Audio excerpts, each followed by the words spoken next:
A rent-controlled tenant in New York City says their landlord was overcharging them for years, and now the landlord has had to pay them $150,000. I'm Tony, and this is Real Estate Investing and Landlord News. All right, so I have an interesting article for you today, and it's coming out of New York City. And once again, I'm talking about rent control. And the reason I keep bringing this up is because I see these nightmare scenarios for the landlords up there. And a lot of people, they'll sit there and they'll say, oh, well, these are large corporate landlords. Well, let me tell you something, okay?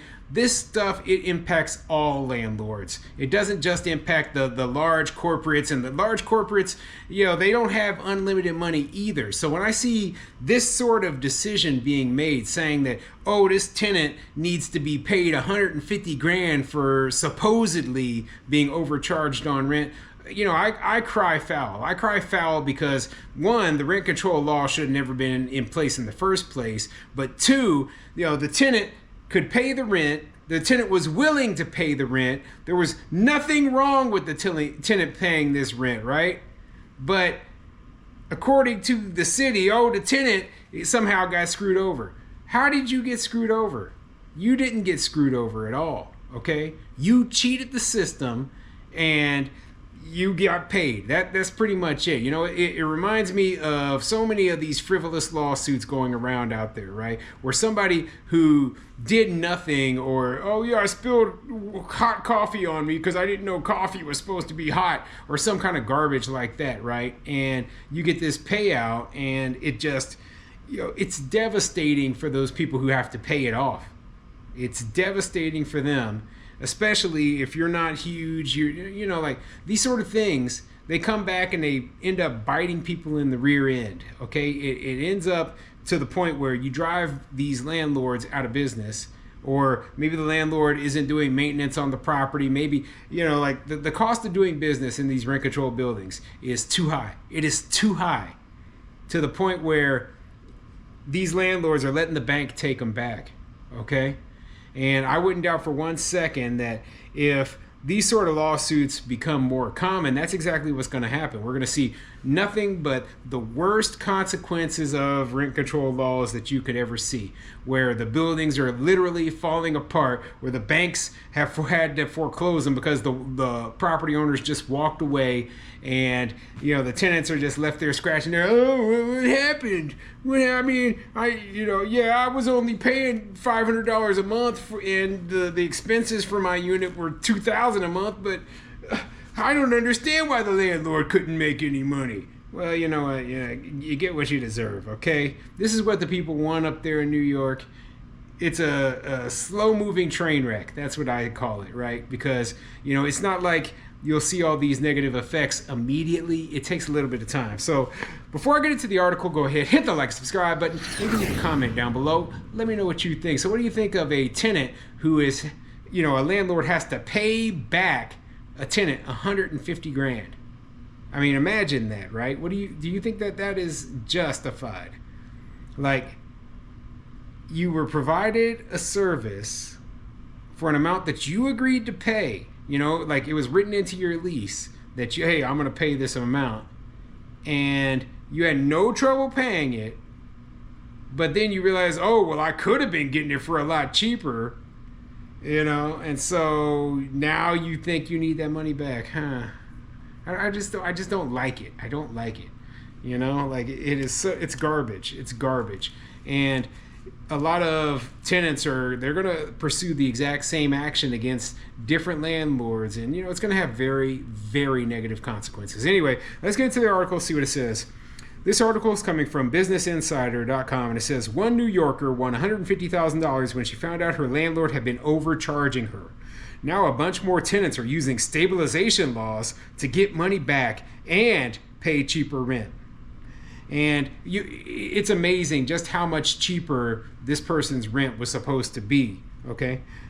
About a decade ago, Danielle's life changed. She and her partner at the time lived in a small apartment in Cobble Hill, a hip brownstone neighborhood in Brooklyn, New York, paying about $2,650 a month. It was their first ever New York City apartment, and Danielle, whose last name is known to Business Insider but withheld for privacy reasons, said they understood that generally New York is going to be heinously expensive. Like other new renters in the area, they were unsavvy when it came to apartment costs. Then, 2 years into living there, Danielle requested her rent history and learned that they were paying over $2,000 more than the previous tenant had paid in rent. The unit was rent stabilized, meaning it was one of about 1 million homes in the city where rent increases are regulated by the state. However, Danielle said the landlord told them the unit was not stabilized when they signed their lease.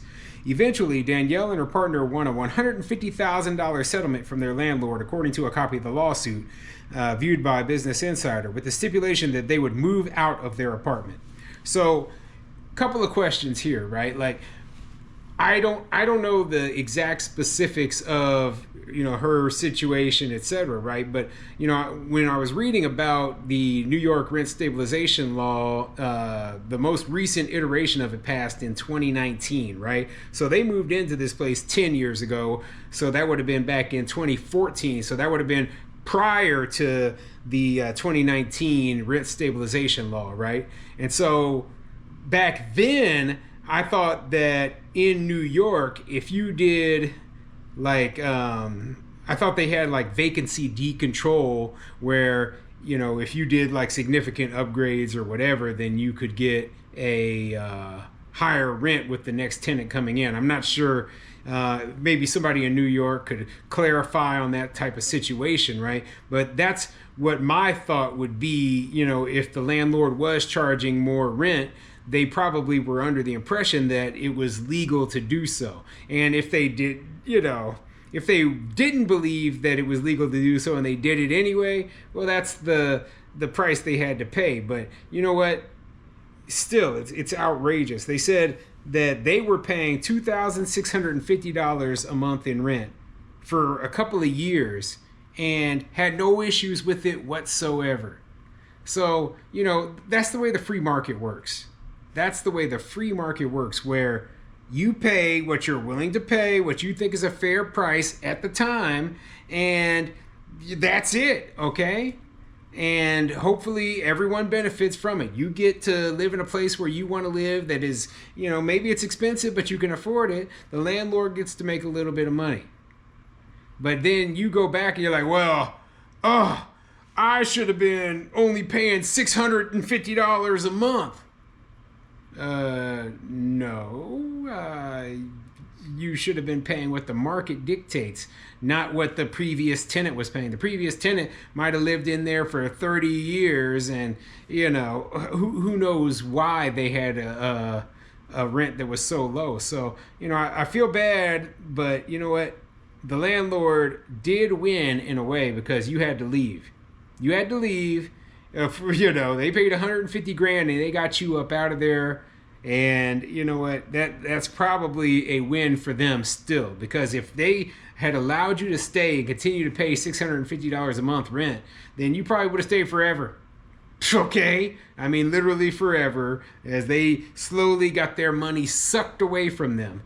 So yeah, this is a crazy situation. I'll put a link to this article down in the description below so you can read the whole thing. But yeah, I'm certainly not surprised that this sort of nonsense is going on in New York.